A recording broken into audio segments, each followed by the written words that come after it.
श्यामपुर गांव की हर गली अपने अंदर कई रहस्यों को समेटे हुए थी। यह गांव अपनी रहस्यमयी घटनाओं के लिए दूर दूर तक मशहूर था।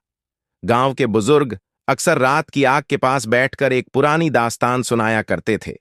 कहते थे कि हर पूर्णिमा की रात वहां एक अनदेखी आत्मा दिखाई देती है।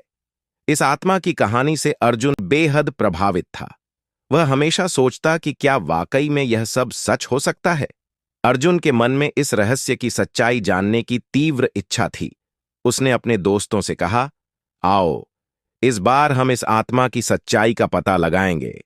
लेकिन उसके दोस्तों ने डर के मारे उसे अकेला छोड़ दिया। अर्जुन ने हिम्मत दिखाते हुए अकेले ही आगे बढ़ने का निर्णय लिया। पूर्णिमा की रात धीरे धीरे पास आ रही थी।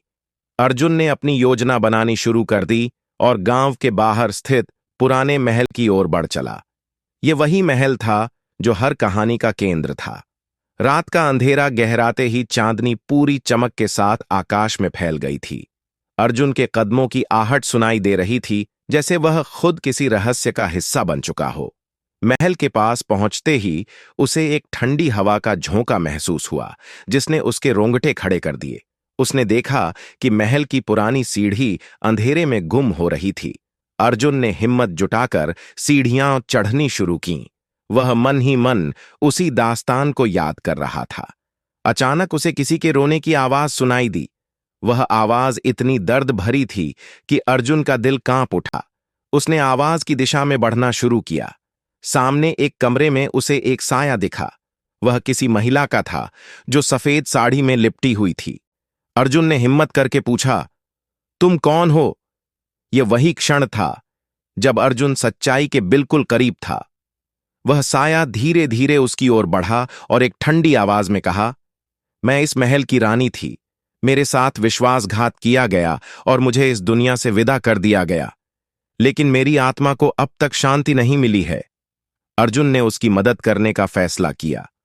उसने पूछा कि वह कैसे उसकी सहायता कर सकता है। रानी ने उसे एक पुरानी तिजोरी के बारे में बताया, जिसमें उसके जीवन की सारी सच्चाई दबी हुई थी। अर्जुन ने पूरी ताकत लगाकर उस तिजोरी को ढूंढा और खोला। उसमें रानी की जिंदगी की असली कहानी छिपी हुई थी। अर्जुन ने वह सारी जानकारी गांव वालों को बताई और रानी को न्याय दिलाने में मदद की। धीरे धीरे रानी की आत्मा को शांति मिली और उसने अर्जुन को धन्यवाद दिया। इसके बाद अर्जुन गांव का हीरो बन गया। उसकी कहानी ने उसे अमर कर दिया। गांव में अब हर पूर्णिमा को उत्सव मनाया जाता है, जिसमें अर्जुन की बहादुरी और रानी की मुक्ति की कहानी सुनाई जाती है। लेकिन कहानी यहीं खत्म नहीं हुई। पूर्णिमा के बाद की रातें भी रहस्यमयी होती जा रही थीं। अर्जुन को लगने लगा कि महल की दीवारों में अभी और भी रहस्य छिपे हुए हैं। एक रात वह फिर महल गया और इस बार कुछ जिज्ञासु युवकों को साथ ले गया। वे एक ऐसे कमरे में पहुंचे जो पहले कभी नहीं खुला था। वहां एक चित्र टंगा था, जिसमें वही रानी और एक अनजान पुरुष दिखाया गया था। चित्र के पीछे एक गुप्त दरवाजा था, जो एक सुरंग की ओर खुलता था। इस सुरंग में छिपे दस्तावेजों से अर्जुन को पता चला कि रानी के साथ जो विश्वासघात हुआ था, वह एक गहरी साजिश का हिस्सा था। महल के अन्य लोगों ने उस पुरुष पर झूठा आरोप लगाकर रानी को धोखा दिलाया था। गांव की सभा में अर्जुन ने सबको सच्चाई बताई। सब हैरान थे। इस एक घटना ने गांव के इतिहास की धूल में दबे सच को उजागर कर दिया। अब महल एक संग्रहालय में बदल चुका है।